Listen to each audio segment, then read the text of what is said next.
Oh yeah, so we got all the hot rods around here. Look at this, 4 hot rods. Appear to be all Fords. There's a Ford 23T bucket. Oh yeah. You've seen this before in the channel. I like the wheels.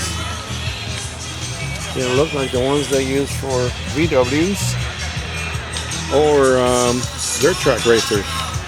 With a simple Buick 215. This is not simple. Look at that monster. Woo! Plymouth 1930 coupe. Got this monster of a motor with zoomies. All black with the red interior. If you want a hot rod, that's what you want.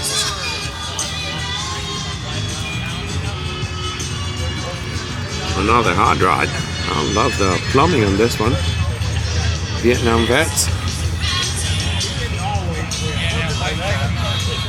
Really simple also. Skinny tire in the back, tall tire. This one with a rumble seat. Awesome.